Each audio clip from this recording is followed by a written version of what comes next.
பேசும் ஜபம் செய்யும் போதே ஆண்டவா பிரியமானதை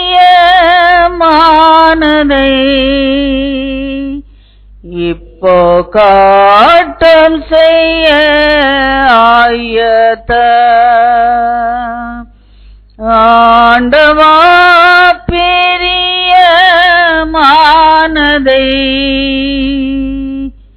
இப்போ காட்டும் செய்ய ஆயத்த. பேசும்படியார் கேட்கிறோம். இயேசு கிறிஸ்துவின் பரிசுத்த நாமத்திலே பிதாவே ஆமென். கர்த்தர் உட்கார்ந்து கொள்வோம்.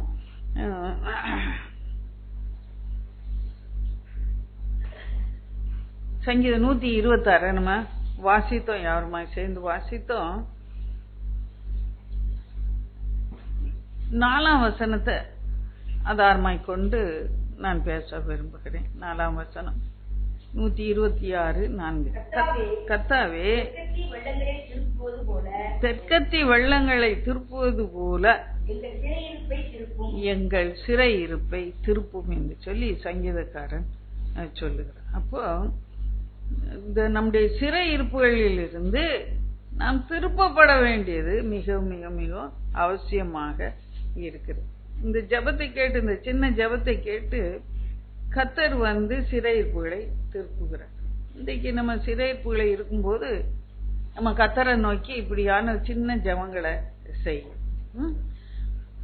நாள் முழுக்க முழங்கால கிடந்து நம்மால ஒரு வேளை ஜெபிக்க முடியாது.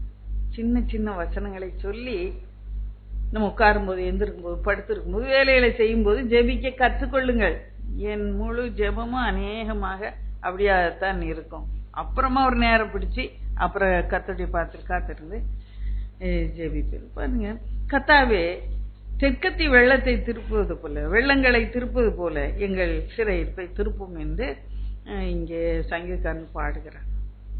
அங்கே சொல்லப்படுகிறது, அந்த ஜெபத்தை கேட்டு சிறையிருப்புகளை கர்த்தர் திருப்புகிறார்.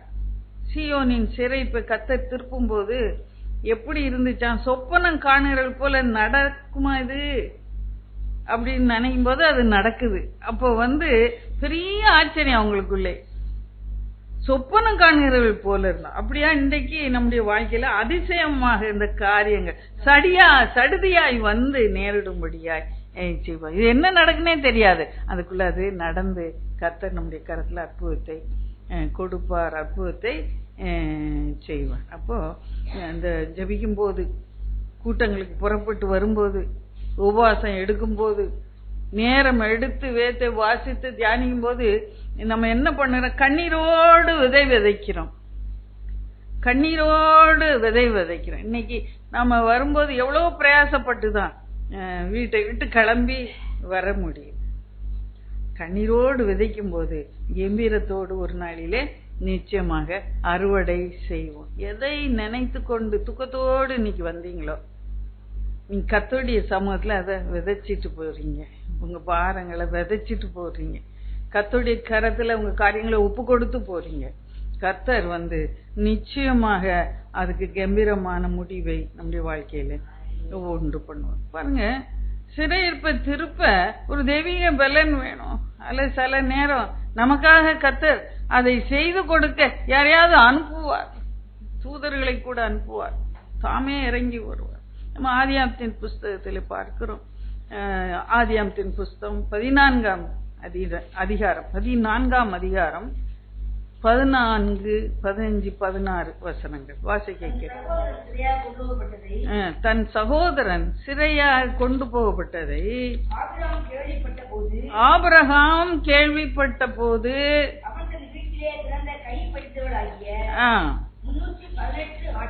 318 ஆட்களுக்கோ ஆயுதம் தரிப்பித்து தொடர்ந்து ராக்காலத்திலே அவனும் வேலைக்காரரும் பிரிந்து பவுஞ்சுகளாய் அவர்கள் மேல் விழுந்து அவர்களை முறியடித்து ஓபா மட்டும் துரத்தி சகல பொருள்களையும் திருப்பி கொண்டு வந்தான். தன் சகோதரனாகிய லோத்தையும் அவனுடைய பொருள்களையும் ஸ்திரீகளையும் ஜனங்களையும் திருப்பி கொண்டு வந்தான். திருப்பி கொண்டு வந்தான் என்பதை நம்ம முக்கியமாக கவனிக்க வேணும். சிறைப்பட்டு போயாச்சு. 5 ராஜாக்கள் யுத்தத்துக்கு வந்தார்கள். அவளுக்கு முன்பா நிக்க முடியாதபடி இந்த சோதோம் கொமோராவின் ராஜா தோற்கடிக்கப்படுகிறான். சோதோம் கொமோராவிலே வாசமாய் இருந்த அந்த லோத்தும் அவன் மனைவி பிள்ளைகளும் எல்லாரையும் ஜனங்களையும் அவங்க பொருள்கள் ஆடு மாடுகள் சகலவற்றையும் சிறைப்பிடித்து கொண்டு போயிட்டான். இதை யார் கேள்விப்பட்ட? ஆபிராம். அதுல ஒருவன் சிறைப்பிடித்து போகும்போது ஒருவன் தப்பி ஓடுகிறான். தப்பி ஓடி வந்து ஆபிராம் கதை சொல்லுகிறான் என்று சொல்லுவோம். ஆபிராம் சும்மா இருந்தாரா? உடனே பட்டயங்களையும் ஆயுதங்களையும் எடுத்துக்கொண்டு ஒரு பெரிய கும்பலாக சேர்ந்து போய் யுத்தம் செய்து அந்த சிறையிருப்பை மாற்றுகிறான். பாருங்க, இன்றைக்கு நாம் சத்ருனாலே சிறைபிடிக்கப்பட்டத, பிசாசுக்கு விற்று போகப்பட்டத ஆண்டவர் தேவன் பார்க்கிறார். பாவத்துக்கு அடிமையானதை பார்க்கிறார். அதை கேள்விப்பட்ட உடனே, அதை பார்த்த உடனே அவரால் சும்மாவே இருக்க முடியல. வானத்தை விட்டு மகிமையை துறந்து யுத்தம் செய்யும்படியாய் இறங்கி வந்தார். சிலுவையிலே தன் ஜீவனை விட்டு ரத்தத்தை சிந்தி பிசாசை ஜெயித்து, மரணத்துக்கு அதிகாரியான பிசாசை ஜெயித்து நம்மை பிசாசின் கரத்திலிருந்து விடுதலை பண்ணின சிறையிருப்பை திருப்புகிறேன். நம்ம வாசிக்கலாம். எபிரேயர் 2 எப்படி ஒரு சகோதரனுக்காக எழுந்து புறப்பட்டு போனதை பார்க்கிறோமோ அதே போல் எபிரேயர் புஸ்தகம் 2ஆம் அதிகாரம் 11ஆம் வசனம் வாசிக்க கேட்கும். 2:11 எப்படி எனில் பரிசுத்தம் செய்கிறவரும் பரிசுத்தம் செய்யப்படுகிறவர்கள் நம்ம தான். அது செய்யப்படுகிறவர்கள் யாவரும் ஒருவராலே தேவனாலே உண்டாயிருக்கிறோம். இது நிமித்தம் அவர்களை சகோதரர் என்று சொல்ல வெட்கப்படாமல். நீங்க வீட்டுக்கு போய் மீதி வசனங்களை வாசித்து பாருங்க. அங்க இன்னும் சில காரியங்கள் எல்லாம், கருத்துக்கள் எல்லாம், சத்தியங்கள் எல்லாம் இருக்கிறது.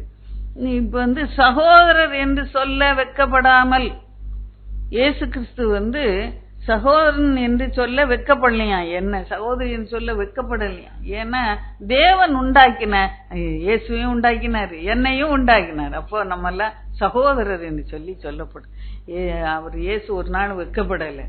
நான் உன் சகோதரன் சகோதரி என்று சொல்ல வெட்கப்படலை. வானத்தை விட்டு இறங்கி வந்து எப்படி ஆபிரகாம் தன் சகோதரன் லோத்து சிறைப்பட்டு போனான் என்ற உடனே பட்டயத்தை கட்டி கொண்டு புறப்பட்டு யுத்தம் செய்ய போனான். அதே போல் எப்போ மனுஷன் பாத்துல விழுந்தானோ, இயேசு கிறிஸ்து கீழே வந்து மகிமையை துறந்து சிலுவையிலே ஈன மனுஷனை போல பாடுபட்டு நம்மை மீட்டு பாவத்திலிருந்து மீட்டு சத்துருக்களிலிருந்து மீட்டு எடுக்க மனமும் ஓடி வந்தார். யுத்தம் செய்ய பிசாசின் கிரியைகளை அழிக்கும்படியா இறங்கி வந்தார். இன்றைக்கு அவர் நமக்காக எல்லாம் செய்து முடிப்பார். சிறையிருப்பை திருப்புவார். இன்னும் நம்ம குடும்பங்களிலே சிறையிருப்பு உள்ள யாரும் இருந்தா நம்ம ஒப்பு கொடுத்து ஜெபிப்போம். இயேசு நிச்சயமா அந்த சிறையிருப்பை மீட்டு விடுவார். கர்த்தர் பெரிய காரியங்களே நம்முடைய வாழ்க்கையில ஒரு கிரயம் தேவைப்பட்டுச்சு. பிசாசு சும்மா விடல, ஒரு கிரயம் கொடுன்னு நான் பிடிச்சுக்கிட்டு ரத்தத்தை சிந்தி அதை கிரயமா கொடுத்து நம்மை சிறையிருப்பிலிருந்து மீட்டு விட்டார். அதனால்தான் இயேசு கிறிஸ்துவின் ரத்தம் ஜெயம் என்று சொல்லும் போது நம்முடைய வாழ்க்கையில எல்லா தோல்விகள் எல்லாம் ஜெயமாக நிச்சயமாக மாறும். என்ன சத்துரு அந்த இயேசு கிறிஸ்துவின் ரத்தத்தை பார்த்து ஓடுவான், விலகி பயந்து ஓடுவான். தான் தோற்றது அவனுக்கு அந்த இடத்துல நினைப்பூட்டுதலாக அடையாளமாக இருக்கு. கர்த்தர் பெரிய காரியங்களை நம்ம வாசிக்கும் போது ஏப்தியர் பார்வோன் கையில சிறைகளாக இருந்தார்கள். விருந்தாளிகளாக தான் முதல்ல போனாங்க ஏப்துக்கு. இஸ்ரேல் ஜனங்கள் 70 பேரா போனாங்க. இப்ப பெருகியாச்சு, 6 லட்சமா பெருகியாச்சு. அவன் விருந்தாளிகளை என்ன பண்ணா, வேலை செய்ய வச்சான், அடிமை வேலை செய்ய வச்சான். அந்த அடிமை வேலை பட்டணங்களை கட்ட சாந்து சுமக்கணும், கல்லு சுமக்கணும், தலையில சுமக்கணும், இப்படியான பயங்கரமான கஷ்டமான வேலை. வயல் வேலை தெரிஞ்சவங்களாம் வயல் வேலை செய்யணும். அப்படியாக என்ன பண்ணி வச்சுன்னா அடிமைப்படுத்தி வச்ச. அவங்களுக்குரிய கூலி அவங்களுக்கு கொடுக்கப்படல. தினந்தோறும் வேலை செய்யறது கூலி கிடைச்சா அது அடிமைத்தனம் அல்ல. அந்த கூலியும் கொடுக்காம அப்படியே வேலை மட்டும் வாங்கிட்டு பார்வோன் கையில அவங்க அப்படியா சிறைகளாக இருந்தாங்க. அந்த சிறை இப்ப கர்த்தர் அதிசயமாக திருப்புகிறார். 81ஆம் சங்கீதம் 6ஆம் வசனம் வாசிப்போம். 81 6 வாசிப்போம். அவன் தோளை இஸ்ரவேல தோல்ல சுமக்கணும். தினம் பகல் பூரா சும இருக்கும் அவன் தோல்ல. சுமைக்கு விலக்கினார் கர்த்தர். அதுல இருந்து விடுதலை கொடுத்தார். கைகள்ல பகல் பூரா கூட இருக்கும். கூடை சுமந்து அதுல மண்ணும் கல்லும் அள்ளி அதுல சுமந்து வேலை செஞ்சாங்க. அதுல இருந்து விலைக்கினேன் என்று சொல்லு. அது முந்தின வசனம் எல்லாம் பாத்தீங்கன்னா முதல்ல இருந்து நீ வீட்டுல போய் வாசிப்ப.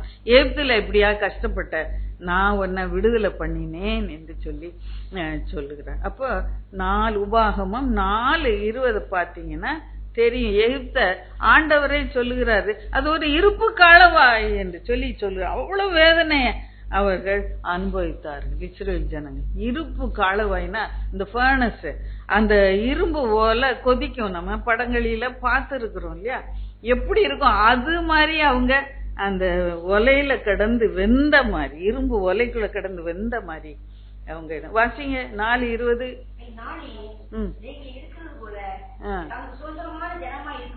சுதந்திரமான ஜனமா இருக்கும்படி கர்த்தர் உங்களை சேர்த்து கொண்டு உங்களை எகிப்து என்னும் இருப்பு களவாயில் நின்று புறப்பட பண்ணினார். பாருங்க, அவ்வளவு பயங்கரமான அடிமைத்தான். இரவும் பகலும் ஒரு காலவாய்க்குள்ள கிடந்தாங்க. இரும்பு வேகும்ல, உருகும்ல, அந்த மாதிரி வேதனை. அதுல இருந்து நான் உங்களை புறப்பட பண்ணி ஆண்டவரே சொல்லுறாரு. அவங்க பட்ட வேதனைய பார்த்து அதுல இருந்து விடுதலையை கொடுக்கிறாரு, சிறையிருப்ப மாற்றுகிறாரு என்று சொல்லி பார்க்கிறோம்.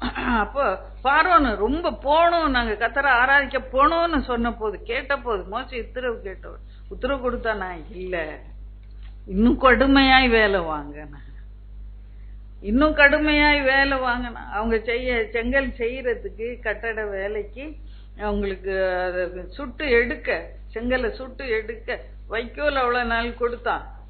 அப்ப அவன் ஆளோட்டிகள்கிட்ட சொல்லிட்டான், வைக்கோல் என்ன நாங்க கொடுக்க மாட்டோம், நீங்களா போய் காஞ்ச இலையும் சரு நீங்களா பொறுக்கிட்டு வாங்க. அப்படிங்கும் போது அவங்களுக்கு மிகுந்த பொல்லாப்பு வந்துச்சு என்று சொல்லி அப்ப அன்னைக்கு சாயங்காலம் வந்து பார்க்கும்போது என்னாலும் செய்யற அளவு செய்யல அவங்க செங்கல். உடனே என்ன பண்ண, ஏன் நீங்க குறைய இன்னைக்கு செய்வீங்க என்று சொல்லி சவுக்கால அடிக்கப்படுகிறார்கள். பயங்கரமான ஒரு உபத்திரவம். அந்த பார்வோன் கையில் இருந்து கர்த்தர் அவர்களை சிறையிருப்பை மீட்டு விட்டார். அல்லேலூயா, அல்லேலூயா. 15 அதிகாரம் யாத்திரையாம பார்க்கும்போது 15:1 நீங்க வாசித்தீங்கன்னா தெரியும். செங்கடலை பிளந்து விட்டு அவங்க அடுத்த கரைக்கு வந்த உடனே அவங்களுக்கு நம்பவே முடியல, சொப்பனம் காண்ற மாதிரிதான் இருந்துச்சு. அவங்க வந்து பாட்டு பாடி துதிச்சு சந்தோஷப்பட்டார்கள் என்று சொல்லி பார்க்க வாசிங்க. அப்பொழுது மோசேயும் கர்த்தரை புகழ்ந்து பாடின பாட்டு வாசிங்க. கர்த்தரை பாடுவேன், அவர் மகிமையாய் வெற்றி சிறந்தார். குதிரையும் குதிரை வீரனையும் கடலிலே தள்ளினார். குதிரையும் குதிரை வீரனையும் யாராவது கடல்ல தள்ள முடியுமா? ரதங்களையும் ரத வீரரையும் கடல்ல யாராவது தள்ள முடியுமா? ஆனா நம்முடைய ஆண்டவர் அப்படியாக செய்து அவங்க கையில இருந்து அவங்கள விடுதலை பண்ணார் என்று சொல்லி பார்க்கிறோம். அப்படியாக இந்த எப்போ அப்படியாக ஒரு விடுதலை கிடைச்சது. மோசையும் பாடுறாரு, மிரியாமும் அங்க பாடுகிறத பார்க்கிறோம். 20ஆம் வசனத்துல பார்க்கும்போது 20 அதேதான் பாடுகிற. அவங்களுக்கு இப்படி ஒரு வெற்றி கிடைக்கும்னு அவங்க நினைச்சே பார்க்கல, இப்படியான ஒரு விடுதலை கிடைக்கும்னு நினைச்சே பார்க்கல. திடீர் இரவுல அங்கே என்ன நடக்கு? பஸ்கா ஆட்டுக்குட்டி அடிக்கப்படுகிறது. அல்லையா? இந்த பஸ்கா ஆட்டுக்குட்டி அடிக்கப்படும் போது மகத்தான வெற்றி. பார்வோன் கையிலிருந்து அவங்களுக்கு ஒரு விடுதலை, சிறையிருப்ப அப்படியா கர்த்தர் முற்றிலுமாக மாற்றி போடுகிறார். பார்வோன் கைக்கு விலைக்கு மீட்ட பஸ்காட்டுக்குட்டி, பார்வோன் கைக்கு விலைக்கு மீட்ட பஸ்காட்டுக்குட்டி, ஆரோன் மோசே என்னும் நல்ல ஆசாரியர் உண்டு, இஸ்ரவேலன் ஜனமே என்றோ இடறிட வேண்டாம், யெகோவா உன் தெய்வமானா ஏதும் பயம் வேண்டாம், யெகோவா உன் தெய்வமானா ஏதும் பயம் வேண்டாம். அல்லேலூயா. இன்றைக்கு அந்த பார்வோன் கைக்கு விலைக்கு மீட்ட அந்த பஸ்கா ஆட்டுக்குடி ஒவ்வொரு நாளும் நம்முடைய இருதயத்துல அடிக்கப்படணும். இல்லையா? அடிக்கப்பட்ட அந்த ஆட்டுக்குட்டியை ஒவ்வொரு நாளும் நோக்கி பார்க்கணும். இப்போ எல்லா பார்வோன் நம்ம ஒடுக்கிற எல்லா பார்வோனை பண்ற காரியங்கள் இன்றைக்கு தோற்று போய் மகிமையாய் கர்த்தர் வெற்றி சிறப்பார் நம்முடைய வாழ்க்கையில.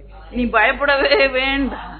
கர்த்தனோடு கூட இருந்து மகத்தான வெற்றியை உன் வாழ்க்கையில கட்டளையிடுவார். பாருங்க, இன்னொரு வசனம் வாசிப்போம். நம்ம ரூத் நகோமி சரித்திரத்துல ஒரு அருமையான காரியம் அங்கே சொல்லப்படுகிறது. இங்கே நகோமி குடும்பம் மோவாப்ல போய் கொஞ்ச நாள் தங்கி இருக்கிறாங்க. நம்ம பல விதத்துல அதை தியானித்து இருக்கிறோம். அங்கே தங்கி இருக்கிற நாட்களிலே அவளுக்கு நகோமிக்கு ஒரு செய்தி வருகிறது. என்ன என்று சொல்லும் போது 6ஆம் வசனத்துல பார்க்கிறோம். கர்த்தர் தம்முடைய ஜனங்களை சந்தித்தார், அவளுக்கு ஆகாரம் அருளினார் என்று மோவாப் தேசத்துல கேள்விப்பட்டு தன் மருமக்களோடு மோவாப் தேசத்தில் திரும்பி வரும்படி எழுந்து திரும்பி வர அவள அதாவது முயற்சி எடுத்து வர்ற. நம்ம ஒரு முயற்சி எடுக்கணும். கர்த்தருடைய சமூகத்தை நாட ஒரு முயற்சி எடுக்கணும். கர்த்தரை தேட ஒரு முயற்சி நம்ம எடுக்கணும். நாம அதான் எடுக்கணும். அவ முயற்சி எடுத்து வரும்போது அப்படி வாழ்க்கையில பெரிய ஆசீர்வாதம் கிடைக்கிறது. நினைச்சிருக்கலாம். ஏன்னா கர்த்தருடைய திட்டம் என்னவா இருந்திருக்கும் என்று சொல்லி நம்ம ஆழமாய் பார்க்கும்போது இந்த ரூத்தை எப்படியாவது அவ மோவாபிய பெண் அவளை எப்படியாவது கொண்டு வரணும். குணசாலியா இருக்காளே, இவ மூலம் என் சந்ததி கட்டப்படட்டும், இவ மூலம் இயேசு பிறக்கட்டும் என்று சொல்லி அந்த மோவாபிய பெண்ணை ஆண்டவர் அழைத்து கொண்டு வருகிறார். அழைத்து கொண்டு வந்து அந்த தாவீதுக்கு பாட்டியாக இருக்கும்படியாய் அவளை அந்த குடும்பத்தோடு இணைத்து விடுவது. எந்த தகுதியும் இல்லை அவளுக்கு, இல்லையா? அவ அடிமை வேலை அவன் தோட்டத்துல வயல்ல செய்துட்டு இருக்கிற பெண் நல்ல குணசாலியா இருக்கிறான். அதனால இவ வயிற்றுல அந்த தாவீது பிறந்து அப்புறம் தாவீதின் சந்தியில இயேசு பிறக்கட்டும் என்று சொல்லி இது ஒரு நோக்கத்தோடு ஆண்டவர் கொண்டு வருகிறார். அதுக்கு தடையா இருப்பார்கள் என்று நினைத்த அவள் கணவனையும் மாமனாரு அப்புறம் சகோதரன் கொழுந்தனார் எல்லாரும் அங்கேயே மோவாபிலே மரித்து போற. நகோமி கையில அந்த பொறுப்பு கொடுக்கப்படுகிறது. அவளை அருமையாய் அழைத்து கொண்டு வந்து அவளுக்கு சொல்லுகிற ஆலோசனைகள் எல்லாம் நீங்க பாத்தீங்கன்னா ஆச்சரியமா இருக்கும். போவாசோடு இணைத்து விடுகிறத நம்ம பார்க்கணும். இதுக்கெல்லாம் நகோமி பாத்திரமாக கருவியாக ஆலோசனை கொடுக்கிறவளாக பயன்படுத்தப்படுகிறார். கர்த்தருடைய திட்டத்தை அவர் உள்ளத்திலே ஆண்டவர் வைக்கிறார். அறிந்தோ அறியாமலோ அந்த ரூத்தை அந்த குடும்பத்தோடு இணைத்து விடுகிறார். அதுல பெரிய பங்கு நகோமிக்கு. அவங்க எழுந்து புறப்பட்டு வந்ததன் நோக்கம் என்ன? நகோமி எழுந்து புறப்பட்டு திரும்பி பெத்லெஹேமுக்கு வந்ததன் நோக்கம் என்ன? அங்கே ஆண்டவர் தம்முடைய ஜனங்களை சந்தித்தார், தம்முடைய ஜனங்களுக்கு அப்பம் கொடுத்தார் என்று சொல்லி கேள்விப்படுகிறார். கர்த்தருடைய அப்பத்தை அவள் அற்பமாய் நினைக்கவே இல்லை. நம்ம கர்த்தருடைய அப்பத்தை அற்பமா நினைக்கிறோமா? இது எத்தனை முறை நான் வாசிக்கிறேன், எனக்கு எல்லாம் தெரியும் என்று சொல்லி அற்பமாய் நினைக்கிறோமா? கர்த்தருடைய அப்பம் நமக்கு அது ஜீவனை தரும். கர்த்தருடைய அப்பம் அது பெருத்த நன்மைகளை என் வாழ்க்கையில கொண்டு வரும். கர்த்தருடைய அப்பத்தை நான் அசட்டை பண்ணாம, அதை நான் விரும்பி வாஞ்சித்து நாடி தேடி ஓடி நான் அதை ஒவ்வொரு நாளும் அனுபவிப்பேன் என்றால் என் வாழ்க்கையில நிச்சயமான ஒரு ஆசீர்வாதம் உண்டாகும். என் சிறையிருப்புகள் எல்லாம் மாறும். ரூத்துக்கு வாழ்க்கையே இல்லை, ஆனாலும் இந்த தெய்வம் தான் மெய்யான தெய்வம் என்று சொல்லி அந்த தேவன் மேலே அன்பு வைத்து புறப்பட்டு வந்தாள். தேவன் ஜனங்களை சந்திக்கிறவர் என்று சொல்லி அறிந்து கொண்டு அவர் அப்பம் தந்தாராமே, அது என்ன அப்பம்? நான் அதை ஏற்றுக்கொள்வேன், நான் அதை ருசி பார்ப்பேன், நான் அதற்காக உழைப்பேன் என்று சொல்லி புறப்பட்டு வந்த போது, கர்த்தருடைய அப்பத்தை அசட்டை பண்ணாம அவ வந்த போது அவ வாழ்க்கையில் ஒரு பெரிய ஆசீர்வாதம், சொப்பனம் காண்கிறது போல இருந்திருக்கும் அவளுக்கு. அவளுக்கு ஒரு வாழ்க்கையா, பட்டு போன எனக்கு ஒரு வாழ்க்கையா என்று சொல்லி ஆச்சரியம். நம்பிக்கை இல்லாத எனக்கு ஒரு வாழ்க்கையா கர்த்தர் கொடுக்கிறார். அந்த அப்பத்தை அவ கனப்படுத்தின. நம்ம கர்த்தருடைய அப்பத்தை, கர்த்தருடைய வார்த்தையை ஒரு நாள் நம்ம அசட்டை பண்ண வேண்டாம். இது எனக்கு தெரியும், அது எனக்கு தெரியும், அங்கெல்லாம் நான் போயிருக்கேன், எங்கெல்லாம் இதோட பெரிய இடத்துக்கெல்லாம் போயிருக்கேன். கர்த்தருடைய வார்த்தை நீங்க அதை அசட்டை பண்ணாதபடி ஒவ்வொரு நாளும் அதுக்கு கீழ்ப்படிந்து நடக்கும்போது, கர்த்தருடைய வார்த்தைக்கு, கர்த்தருடைய அப்பத்துக்கு உண்மையா இருக்கும்போது, கர்த்தருடைய பந்திய அசட்டை பண்ணாமல் இருக்கும்போது, கர்த்தர் உங்க வாழ்க்கையில நீங்க நினைக்கிறதுக்கும் வேண்டிகளும் மிகவும் அதிகமாக உங்க வாழ்க்கையில அவர் கிரியை செய்ய முடியும். அல்லேலூயா.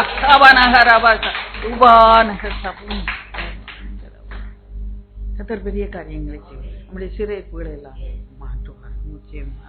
அப்ப பாருங்க,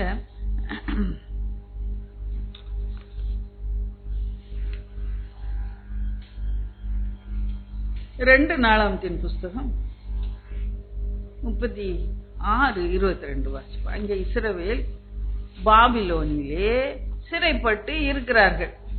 அந்த பாபிலோன் சிறையிருப்பில் இருந்து இஸ்ரவேல் ஜனங்களை மீட்டு கொண்டு வருகிறார் ஆண்டவர். அந்த பாபிலோனின் சிறையிருப்பு அதை குறித்து அதுல பாருங்க. 2 நாளாகமம் 36:22 36:22.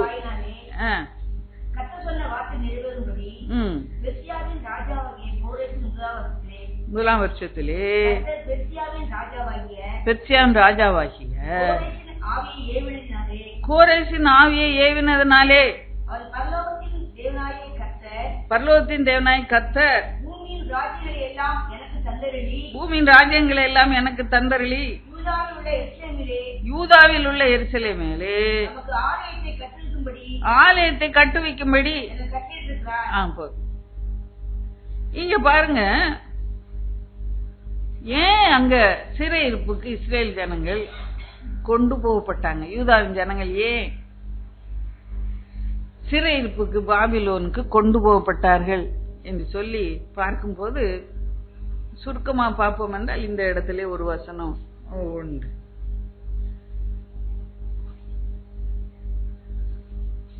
21ஆம் வசனம். அதுல 21ஆம் வசனம்,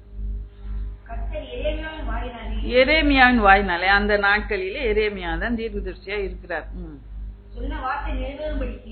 சொன்ன வார்த்தை நிறைவேறும்படிக்கு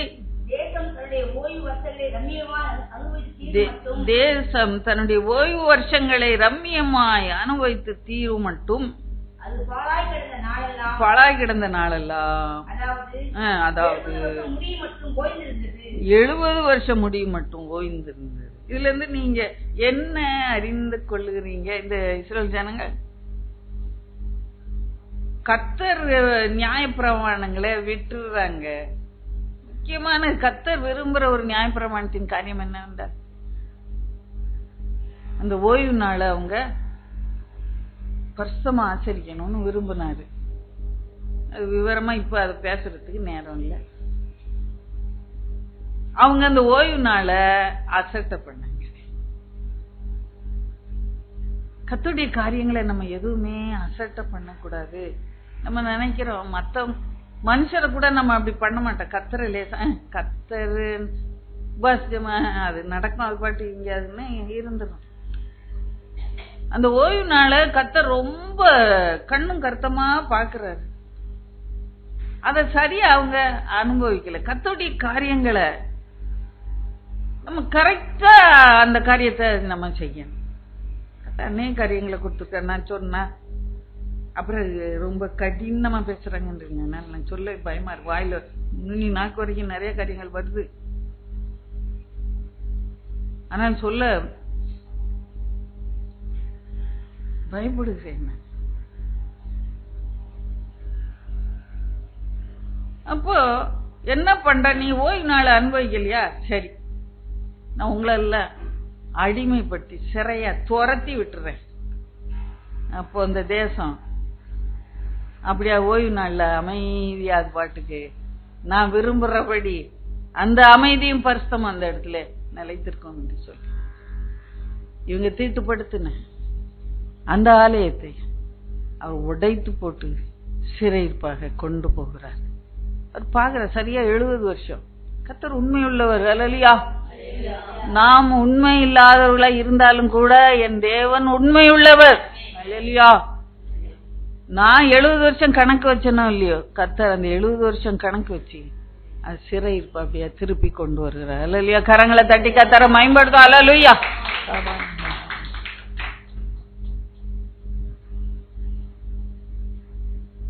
அவர் என்ன பண்ணுகிறாரு? அந்த புறஜாதி ஒரு ராஜா கோரேஸ் ராஜா, பெர்சியாவின் ராஜா, அவன் உள்ளத்துல அவனுக்குள்ள தன்னுடைய அபிஷேகத்தை ஊற்றி கோரேச எழுப்பி விடுகிறாரு. ஏசாயா தீர்க்கதரிசன புஸ்தகம் இங்கேயும் பார்த்தோம், அங்கேயும் பார்ப்போம் என்றால் 44 கடைசி ஒரு சில வசனங்கள். ஏசாயால 45ஆம் அதிகாரம் முதல் சில வசனங்கள். 45:1 வசிங்க. கர்த்தராகிய நான் போதும், நான் அபிஷேகம் பண்ணின கோரேசுக்கு முன்பாக என்னெல்லாம் செய்வேன்னு சொல்லி நீங்க அந்த அதிகாரத்துல 8 வசனம் வாசித்துக்கோங்க. 44ஆம் அதிகாரத்துல 25 28 வரைக்கும் நீங்க வீட்டுல போய் வாசித்து பார்த்து கொள்ளுங்க. அங்கே சொல்லப்பட்ட கோரேசை குறித்து கடைசி வசனம் 44:28. அவன் என் மேய்ப்பன், என் எருசலேமை நோக்கி நீ கட்டப்படு என்றும் தேவாலயத்தை நோக்கி நீ அஸ்திபாரப்படும் என்று சொல்லி எனக்கு பிரியமானதை எல்லாம் நிறைவேற்றுவான் என்று சொல்லுகிறவர் நான். கர்த்தராய் நான் அபிஷேகம் பண்ணின கோரேஸ் என்று சொல்லி சொல்லப்பட்டிருக்கு. எருசலேம் தேசத்துல அநேகர் இருந்தாங்க, அநேக பரிசுத்தவான்கள் இருந்தாங்க. ஆனாலும் ஒரு புறஜாதி மன்னன், ஏன்னா அவன் கைக்குள்ளதான் இப்போ இந்த ஜனம் முழுக்க இருக்குது. இஸ்ரேல் ஜனம் தேசம் எல்லாம் அவன் கையில அடிமைப்பட்டு இருக்கு. அதனால அவனை கர்த்தர் எழுப்பும்படி அவனை அபிஷேகம் பண்ணுகிறார். அல்லேலூயா. கரங்களை தட்டி மகிமைப்படுத்து. அல்லேலூயா.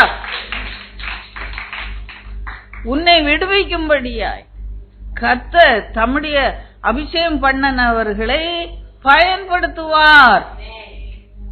தம்முடைய பிள்ளையை அபிஷேகம் பண்ணி பயன்படுத்துவார். ஒரு புறஜாதி மனுஷனா இருக்கலாம், அவனுடைய இருதயத்தை ஏவி அவனை பயன்படுத்துவார் உன்னை விடுவிக்க. அல்லேலூயா. கர்த்தர் பெரிய காரியங்களை செய்யும். நான் அபிஷேகம் பண்ணின கோரேஸ் என்று சொல்லி கோரேசை குத்து அவ்வளவு அன்பாக அவ்வளவு உயர்வாக கர்த்தர் அங்க பேசுகிறத நம்ம பார்க்கிறோம்.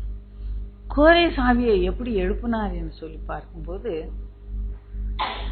அதுக்கு ஒரு சில பேக்ரவுண்ட் எல்லாம் நிறைய இருக்கு, பின்னணியில நிறைய இருக்கு. அநேகர் அதுக்கா ஜெபித்தாங்க. தானியேல் தீர்க்கதரிசன புஸ்தகம் 9ஆம் அதிகாரம் 1-2 வசனங்கள் எல்லாம் பாத்தீங்கன்னா தெரியும். அந்த அதிகாரம் முழுக்க நீங்க அப்புறமா வீட்டுல போய் வாசிச்சுப்பாரு. தானியேலை குறித்தாங்க என்ன சொல்லப்பட்டிருக்கு வாசிங்க. 9:1.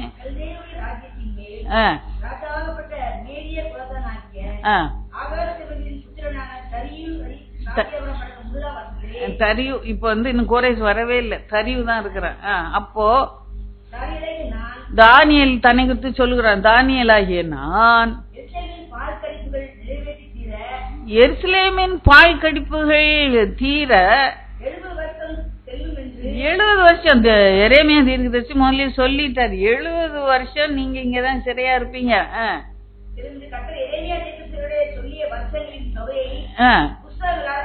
புஸ்தகங்கள் அநேக தீர்க்கதரிசன புஸ்தகங்களை அவன் வாசித்து ஆராய்ந்து பார்த்து அவன் ஆண்டவருடைய பிள்ளை, நாங்க எவ்வளவு நாள் இப்படி கிடக்குறோம், எவ்வளவு நாள் அடிமைத்தனத்துல இருக்கோம், மிக மோசமா இருக்கிறோம் என்று சொல்லி வேதத்தை ஆராய்ந்து பார்க்கிறான். எரேமியா தீர்க்கதரிசி புஸ்தகத்தை ஆராய்ந்து பார்க்கிறான். அங்கே அறிந்து கொள்கிறான் 70 வருஷம் இந்த தேசம் இப்படிதான் அடிமையா கிடக்கும் என்று சொல்லி எழுதப்பட்டிருக்கு. வேதத்தை ஆராய்ந்து பார்த்தான், வேதத்தை தியானித்து பார்த்தான், அவன் அறிந்து கொண்டான். உடனே என்ன பண்ணுகிறான், சரி 70 வருஷம் ஆகட்டும் என்ன மாதிரி ஆயிட்டு போகுதுன்னு இல்ல, உடனே அழுது ஜெபித்து உபவாசம் பண்ணி, நீங்க உங்களுக்கு தெரியும் தானியேல் வாசிங்க. ரெட்டிலும் சாம்பலிலும் உட்கார்ந்து ஜெபத்தினாலும் விண்ணப்பங்களினாலும் தேட போதும். அப்புறம் பாவத்தை அறிக்கை, முகத்தை நேராக்குகிறான். அப்ப நம்ம சிறையிருப்பு தீர கர்த்தர் பிரியமா இருக்கிறார், வாக்குத்தத்தம் பண்ணி இருக்கிறார், ஆயத்தம் பண்ணி இருக்கிறார். நீ சிறையிருப்புல வாழ்வது அவருடைய சித்தம் அல்ல, நீ தோல்வியிலே வாழ்வது அவருடைய சித்தமே அல்ல. அவர் ஒரு விடுதலை நாளை குறித்து வைத்து இருக்கிறார். அவர் செய்யட்டும் என்று சொல்லி நம்ம இல்லாதபடி அதுக்கு அழுது என் முகத்தை அவருக்கு நேராக திருப்பணும். இவ்வளவு நாள் என் முகம் எப்படி இருந்துச்சு, பின்னால இருந்தது, அவருக்கு நான் முதுக காட்டிட்டு இருந்தேன். இன்னைக்கு என் முகத்தை அவருக்கு நேராகணும். ஒருத்தர் நேரா முகத்துல நேரா சிலர் பார்க்க மாட்டாங்க, ஏன்னா நமக்கு விரோதமா ஏதாவது பேசி இருப்பாங்க, நமக்கு விரோதமா சில காரியங்களை செஞ்சிருப்பாங்க.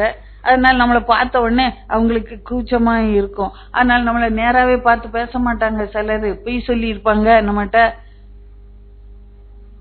அதனால நம்மளை நேரா முகத்தை பார்க்கவே முடியாது. அப்படியே பார்த்து பார்க்காம கீழே இங்க பார்ப்பாங்க, இங்க பார்ப்பாங்க, அங்க பார்க்காங்க, அப்படியே ஓடிடுவாங்க. கர்த்தர்ட்டையும் அப்படிதான், கர்த்தருக்கு விரோதமா நம்ம வாழ்ந்துட்டு இருந்தானா அவர் முகத்தை நம்ம பார்க்கவே முடியாது.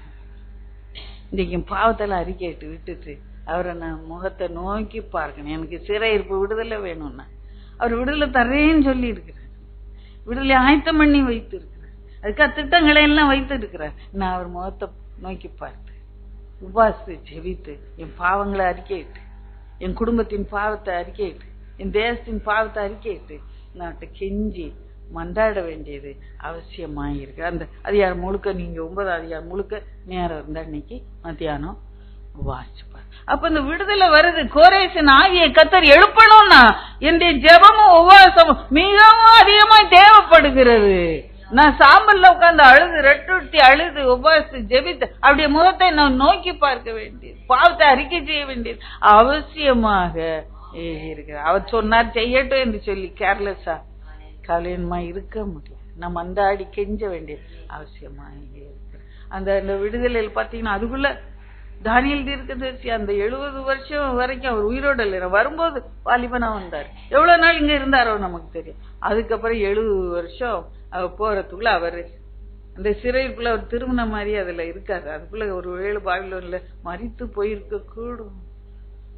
ஆனாலும் அவர் தேசத்துக்காக திறப்பின் வாயில் என்று இங்கே ஜெபம் பண்ணுகிறது.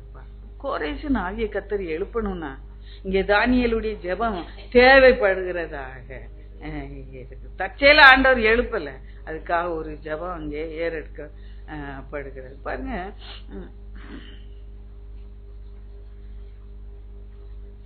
அது மாத்திரமல்ல, அங்க சிறையிருப்பிலிருந்து மீண்டு போறாங்க. போற வழியில ஒரு ஜெபம் நடக்குது. எஸ்ரா புஸ்தகத்துல 8:21 வாசிங்க. 8:21 எஸ்ரா.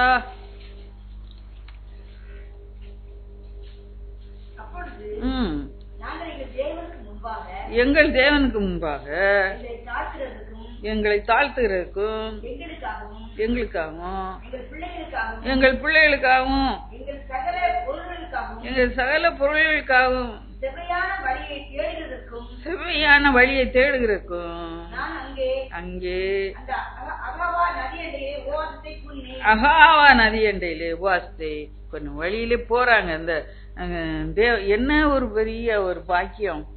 அந்த தேவாலயத்தின் பாத்திரத்தை யாரும் தொட முடியாது, பார்க்க முடியாது, அதை பயன்படுத்த முடியாது.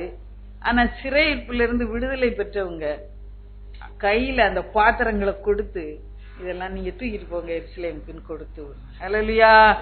கரங்களை தட்டி கர்த்தரை மகிமைப்படுத்தும். அல்லேலூயா! என்ன ஒரு பாக்கியம் பாருங்க.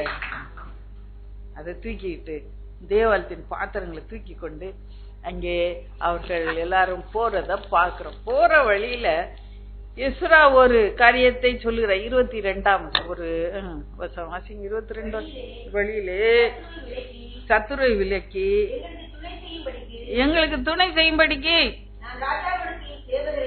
ராஜாவினிடத்தில் சேவகரையும் குதிரை வீரரையும் கேட்க வைக்கப்பட்டிருந்தேன்.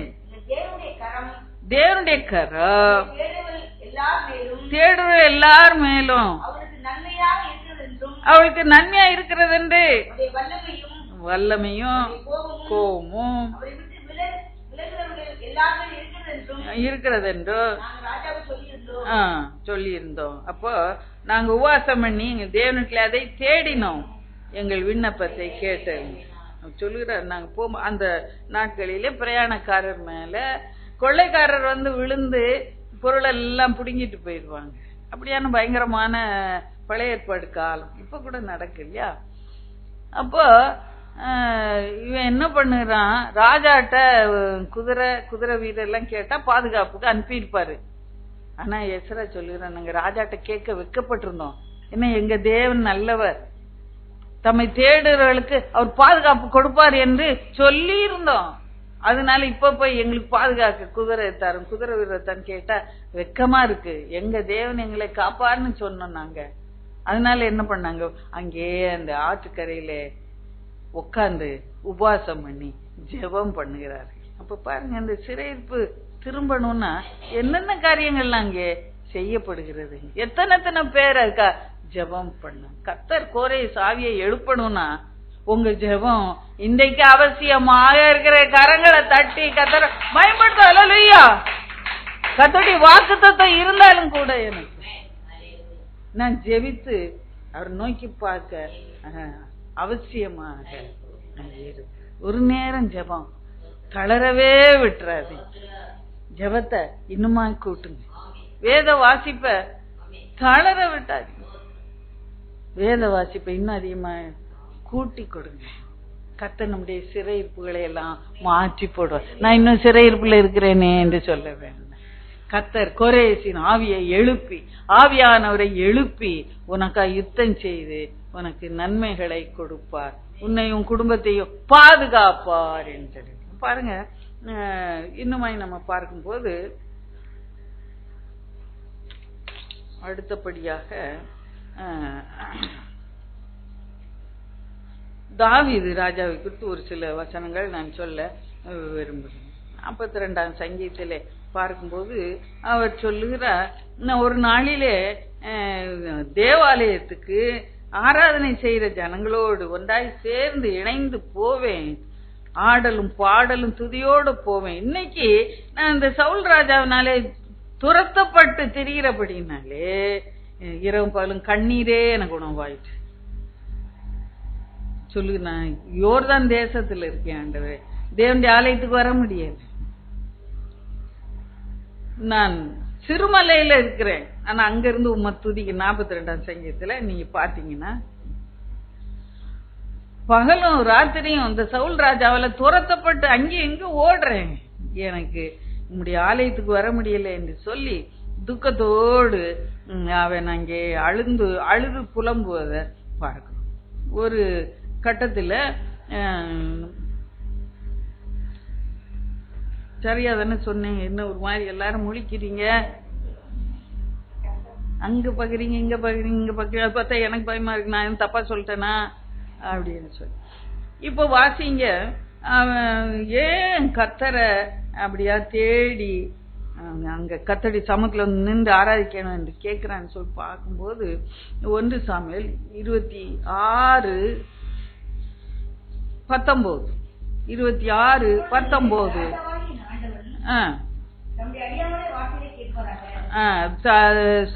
சவுல் ராஜா துரத்தி கொண்டே வருகிறார். அப்பொழுது அவன் சொல்லுகிறான், துரத்தப்படுகிற நேரத்தில்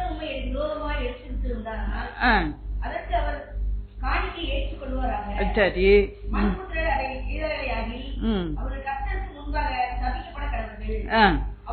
இப்பதான் கவனிக்கணும், அவர்கள் நீ போய் அந்நிய தேவர்களை சேவி என்று சொல்லி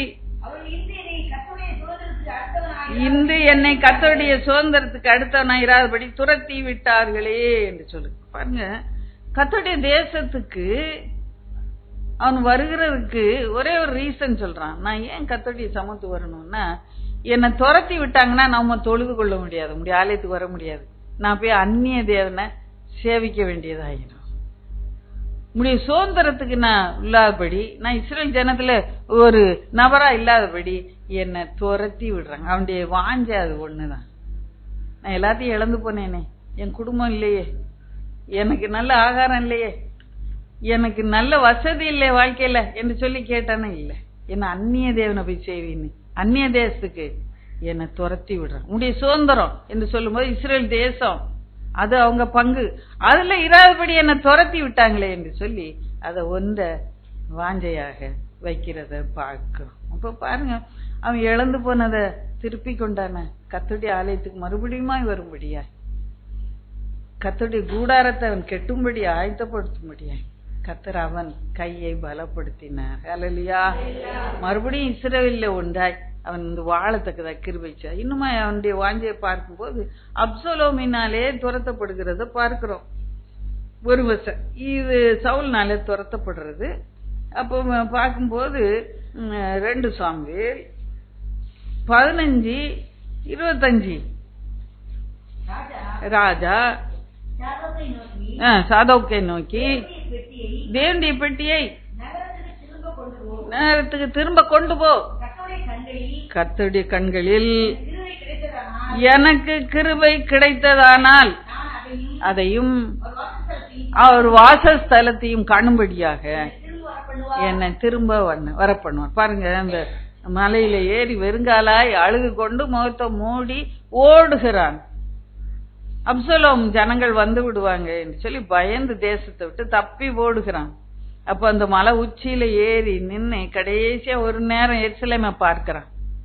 அந்த சாதோக் அந்த பெட்டிய உடன்படிக்கை பெட்டிய ராஜா வர்றான்னு தூக்கிட்டே வர, அதையும் பாக்குறான். பார்த்துட்டு கடைசியா சொல்லுறான் சாதோக்கிட்ட, கர்த்தருக்கு சித்தம்னா நான் அதை காணும்படியா மறுபடியும் என்னை கொண்டு வருவார், மறுபடியும் என்ன எருசலேமுக்கு கொண்டு வருவார். இல்ல உன் மேல பிரியம் இல்லைன்னு சொன்னா இதோ நான் போறேன் அப்படின்னு சொல்லி கர்த்தருடைய சித்தத்துக்கு முற்றிலுமா ஒப்பு கொடுத்து அங்கே புறப்பட்டு போகிறத பார்க்கிறோம். அவனுடைய வாஞ்சை என்ன மறுபடியும் எருசலேமுக்கு வந்து அந்த கர்த்தருடைய அந்த உடன்படிக்கை பெட்டி முன்னால் நின்று நான் கர்த்தரை தொழுது கொள்ளணும், நான் கர்த்தருக்கு ஆராதனை செய், அது ஒண்ணுதான் அவன் வாஞ்சை. திரும்பி வர்றதுக்கு நான் வந்து அரண்மனையில இருக்கணும், என் மனைவிகளெல்லாம் மறுமனை ஆட்டிகளெல்லாம் விட்டுட்டு போறேன், அவங்களெல்லாம் திரும்ப வந்து அனுபவிக்கணும் என்று சொல்லி அவன் கேட்கவே இல்லை. நான் திரும்ப சிங்காசனத்துல வந்து உட்காரணும்னு அவன் கேட்கவே இல்லை. நான் கர்த்தருக்கு ஆராதனை செய்ய, கர்த்தருக்கு பிரியம் என்ன மறுபடியும் கொண்டு வர, கர்த்தர் மேல எத்தனை வாஞ்ச, கர்த்தர் மேல எத்தனை வாஞ்ச, கர்த்தர் மேல அத்தனை வாஞ்சை வைத்திருப்போம் என்றார். கர்த்தர் நம்முடைய சிறையிருப்புகளை எல்லாம் நிச்சயமாக மாற்றி போடுவார். சிறையிருப்பை மாற்றினா நம்ம செய்ய போற காரியம் என்ன சற்று ஆராய்ந்து பார்க்கணும். கர்த்தருக்கு நன்றி உள்ளவர்களா இருப்போமா, கர்த்தருக்கு உண்மை உள்ளவர்களா இருப்போமா, கர்த்தருக்கு மாத்திர ஆராதனை செய்வோமா, நம்முடைய வாஞ்சை எதன் மேலே வைக்கப்பட்டு இன்றைக்கு கர்த்தருக்கு நமக்கு ஒரு உணர்வை தருவாரா? கர்த்தர் இந்த காரியத்தை கேட்கிறீங்க, அது செஞ்சா நீங்க என்ன மறுபடியும் பழைய வாழ்க்கைக்குள்ள போயிருவீங்களா? அல்ல கர்த்தருடைய சமீபமாய் சேருவீர்கள். இப்படியாக தாவீது இழந்து போனதெல்லாம் திருப்பி கொண்டான். ஒரு சிக்லாக்ல அவனுடைய காரியங்களை எல்லாம் கொள்ளையாடி கொண்டு போகப்பட்டது. அமலேக்கியர் வந்து கொள்ளையாடி கொண்டு போன 1 சாமுவேல் 30:19 தாவீது இழந்ததை எல்லாம் திருப்பி கொண்டான். எப்படி திருப்பி கொண்டான்? இழந்த எப்படி திருப்ப கிடைச்சது? அவன் அழுது கர்த்தருடைய சமூகத்துல மன்றாடி கர்த்தருடைய ஆலோசனையை கேட்டான். ஆண்டவரே, நான் அந்த தண்டை தொடர்ந்து போகலாமா என்று சொல்லி கேட்ட போது கர்த்தர்ட்ட ஆலோசனை கேட்டேன். நீ போ, நான் உனக்கு இழந்ததெல்லாம் தருவேன் என்று சொன்னேன். கர்த்தர்ட்ட ஆலோசனை கேட்கிறோமா? ஒவ்வொரு கட்டத்திலையும், ஒவ்வொரு யுத்தங்கள் வரும்போது, ஒவ்வொரு போராட்டம் நம்முடைய வாழ்க்கையில வரும்போது கர்த்தருடைய ஆலோசனை கேட்டு அதன்படி நடக்கிறோமா? அழுது கர்த்தர்ட்ட கெஞ்சுகிறோமா? வேண்டிக் கொள்கிறோமா? நிச்சயமா நம்முடைய வாழ்க்கையில இழந்து போனதையெல்லாம் நம்மளால திருப்பி கொள்ள முடியும். எதையெல்லாம் இழந்தீர்கள் என்று இவ்வளவு மனசுல நீங்க கணக்கு வைத்து பாருங்க. கர்த்தர்ட்ட ஆலோசனை கேட்டு நான் என்ன செய்யணும் என்று கேட்கும்போது கர்த்தர் ஆலோசனை சொல்லுவார், கர்த்தர் வெற்றியையும் தருவார். ஹல்லேலூயா. கடைசியா ஒன்று நான் சொல்ல விரும்புகிறேன். லூக்கா சுவிசேஷம் 15ஆம் அதிகாரத்துல ஒரு இளைய குமாரனை குறித்து பார்க்கிறோம். ஒரு தகப்பன், ஒரு மூத்த குமாரன், ஒரு இளைய குமாரன். 11ஆம் வசனத்திலும் கடைசி வரைக்கும் நீங்க வாசித்து பாருங்க. அப்ப பாருங்க, அந்த இளைய குமாரன் வீட்டை விட்டு புறப்பட்டு போகிறத பார்க்கிறோம். எல்லாவற்றையும் சேர்த்து கொண்டு, தனக்கு உண்டான எல்லாத்தையும் சேர்த்து கொண்டு புறப்பட்டு போகிறான். அப்பாட்ட கேட்டு வாங்கி கொள்கிறான் அவனுடைய சுதந்திரத்தை. அப்படியா இருக்கும்போது வீட்டுல என்ன இருந்திருக்கும்? முதல்ல துக்கம் இருந்திருக்கும். தகப்பனுக்கு துக்கம் இருந்திருக்கும். ஆனா அவனுக்கு ரொம்ப சந்தோஷம், தான் நினைச்சபடி எல்லாம் நடக்குது, நான் கேட்டேன், எல்லாம் பிரிச்சுட்டு போறேன் என்று சொல்லி துன்மார்க்கமாய் போய் ஜீவனம் பண்ணுகிறான். துன்மார்க்கமாய் ஜீவனம் பண்ணி எல்லா ஆசையும் அழிச்சு போட்டாச்சு. அழிச்சு போட்ட உடனே அது வரைக்கும் நல்லா இருந்த தேசம் திடீர்னு பஞ்சம் வந்துருச்சு. அவன் போன தேசத்துல அவன் நேரம் பாருங்க, பஞ்சம் வந்துச்சு. கையில காசும் இல்லை. கையில காசு இருந்தா அவன் உல்லாசமா இன்னும் ஜீவிச்சுக்கிட்டே. கை காசெல்லாம் நண்பர்கள் வாங்கி தின்ன நண்பர்கள் ஓடி போனாங்க. இனிமே பச இல்லைங்க அப்படின்ட்டு ஓடி போனாங்க. அவனை சேர்த்துக்குள்ள யாரும் இல்லை. இவன் போய் அங்கே ஒரு குடியானவன்கிட்ட அங்க பார்த்து அவன் கூப்பிட்டு வேலை கொடுத்தானே இல்லை, ஒட்டிக்குள்ள பார்த்தான் என்று இருக்கும். குடியானவனோடு போய் சேர்ந்து ஒட்டிக்குள்ள பார்த்தான். அப்ப ஒட்டிக்குள்ள பார்த்தான்னா அவனுக்கு, அந்த குடியானவனுக்கு இவனை சேர்த்துக்க இஷ்டம் இல்லை. இவனா போய் ஒட்டி கொள்கிறான். அங்கே அவனுக்கு பன்றி மேய்க்கிற வேலை கொடுக்கப்படுகிறது. அந்த பன்றிக்கு அந்த குடியானவன் வீட்டுல இருந்து தினம் என்ன வரும்? தவிடு நிறைய. அந்த தவிடு பன்றி நல்ல சந்தோஷமா சாப்பிட்டு இருக்கு. அதுல ஒரு கை கூட யாரும் இவனுக்கு நீ சாப்பிடுன்னு கொடுக்கல, அந்த தவிடு கூட கிடைக்கல. அன்றைக்கு அவனு உள்ளத்துல ஒரு உணர்வு வந்தது. எங்க வீட்டுல, எங்க அப்பா வீட்டுல அநேக வேலைக்காரர் சம்பூரணமாய் சாப்பிட்டு திருப்தியாய் வாழுகிறார்கள். நானும் அங்கே பட்டினியினால் சாகிறேன் என்று சொல்லி நான் எழுந்து என் தகப்பன் இடத்துக்கு போவேன் என்று சொல்லி இதயத்திலே சொல்லிக்கொண்டு புறப்பட்டு வருகிறான். புறப்பட்டு வரும்போது சொல்லுகிறான், அப்பாட்ட என்ன சொல்லணும் முதல்ல யோசிச்சுக்கிறான். உம்முடைய கூலிக்காரன் ஒருவலா என்னை வைத்து, என்ன மகனாக ஏற்றுக்கொள்ள வேண்டும். உம்முடைய கூலிக்காரன் ஒருவனா என்னை வைத்துக் கொள்ளும். நான் உமக்கு விரோதமா பாவம் செய்தேன், பரத்துக்கு விரோதமா பாவம் செய்தேன் என்று பாவத்தை அறிக்கை. கூலிக்காரன் ஒருவனா என்னை வைத்துக் கொள்ளும் என்று சொல்வேன் என்று சொல்லி எழுந்து புறப்பட்டுப்பான். அங்க எழுந்த நேரத்துல எல்லாம் திருப்பி அவனுக்கு கொடுக்கப்பட்டதை பார்க்க உணர்வு வந்தது. அங்கே அப்பா காத்து கொண்டே இருக்கிற, ஜன்னல் வழியா பார்த்து கொண்டே இருக்கிற, என் மகன் எப்போ வருவான் என்று சொல்லி. பாருங்க, அந்த வீட்டுல மிகுந்த சந்தோஷம் உண்டான. முதல்ல துக்கம் இருந்தது இல்ல அந்த வீட்டுல, இப்ப மிகுந்த சந்தோஷம், நடனம், விருந்து, நல்ல வஸ்திரம், கைக்கு மோதிரம்.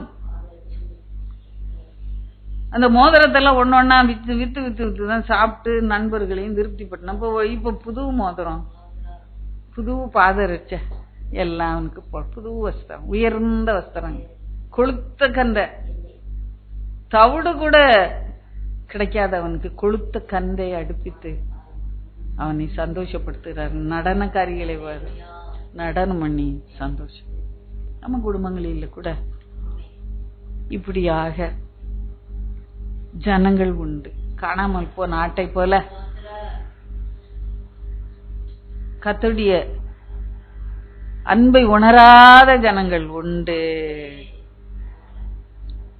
கர்த்தர் இன்றைக்கு திருப்புவார், எல்லா உள்ளங்களிலும் பேசுவார். கர்த்தர் குரோமாய் செய்யப்படுகிற எல்லா காரியங்களையும் அகற்றி போட்டு திருப்பி கொண்டு வருவார். தெற்கட்டி வெள்ளத்தை திருப்பது போல எங்கள் சிறையிருப்பை திருப்போம் என்று சங்கீதக்காரன். அவர் வெள்ளத்தை திருப்பும் போது சொப்பனம் காணுகிறவர்கள் போல இருந்தோம். அப்படியே சொப்பனம் காணுகிறவர்கள் போல நீங்க இருப்பீங்க. அதிசயங்களை கர்த்தர் உங்க வாழ்க்கையில செய்வார். ஹல்லேலூயா. விசுவாசிக்கிறீங்களா? அந்த தகப்பனுடைய குணம், அதை மட்டும் நான் சொல்ல விரும்புறேன். அந்த குணம் உங்க உள்ளத்துல வேணும். அப்பதான் சிறையிருப்பை கர்த்தர் மாற்ற முடியும். தகப்பனுடைய உள்ளத்துல அவனை குறித்து கசப்பு இருந்துச்சா? அன்புதான் இருந்தது. உங்களுக்கு அந்த அன்பு உண்டா? நீ ஏன் இப்படி போன? பணத்தெல்லாம் கொடுத்தேன், என்ன பண்ண? நான் கையில உனக்கு மோதிரம் போட்டிருந்தேன், எங்க போச்சு எல்லாம்? இதா கேட்டார? இதா கேள்வி கேட்டார். ஓடி போய் கட்டி அணைத்து கொண்டார். அந்த மன்னிப்பு, அந்த அன்பு, தகப்பனுடைய அந்த மன்னிப்பு, அன்பு, அது இந்த நாளிலே பெரியதாய் விளங்க வேண்டும். அவங்க ரோமா யாரும் கிரியை செய்யறாங்களா? அவங்களை குறித்து ஒரு கசப்பு வச்சுக்கிட்டே இருந்தீங்கன்னா,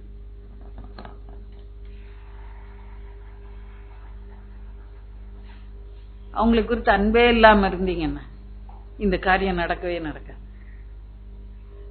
உங்களுக்கு ரோமா யாரும் கிரியை செய்து இருந்தாங்கன்னா முதல்ல அவங்கள மன்னித்துருங்க. உங்க உள்ளத்துல மன்னிச்சிருங்க, உள்ள அளவுல மன்னிச்சிருங்க. அப்பதான் அவன் வரும்போது உங்களால அன்பு கூற முடியும். கசப்பு வச்சிருந்தீங்கன்னா அவங்க மேல அன்பு கூறவே முடியும். கர்த்தர் கிரியை செய்வார், திருப்புவார். காணாமல் போன ஆடுகளை எல்லாம் திருப்பி கொண்டு வருகிற காலம் இது. மந்தையிலே சேர்க்கிற காலம் இது. நீங்க கசப்ப வைத்துக்கிட்டே இருந்தீங்கன்னா கசப்பதான் அறுவடை செய்வீங்க. நீங்க அன்ப விதைங்க.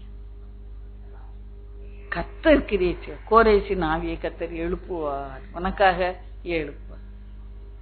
இப்போ இன்னைக்கு நீங்க யார குறித்து கசப்பு வைத்திருக்கிறீங்களோ அவங்க பண்ண தப்பா தான் இருக்கலாம்.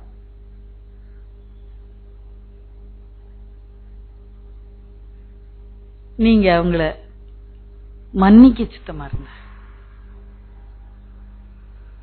அவளை நேசிக்க உங்களால முடியும். வரும் நாட்கள்ல இப்பவே அன்பு கூறுங்க, அவங்க மேல திருப்பி கொண்டு வருவா. என் வாழ்க்கையில நான் அப்படியாக சாட்சியாய் நிற்கிறேன். யாரெல்லாம் விரோதமா இருந்தாங்க அவங்க நம்முடைய பட்சத்துல திரும்புவது உங்களால காண முடியும். நிச்சயமா கரங்களை தட்டி கத்தரமா நம்ம அப்படியே ஜபத்துக்குள்ள கடந்து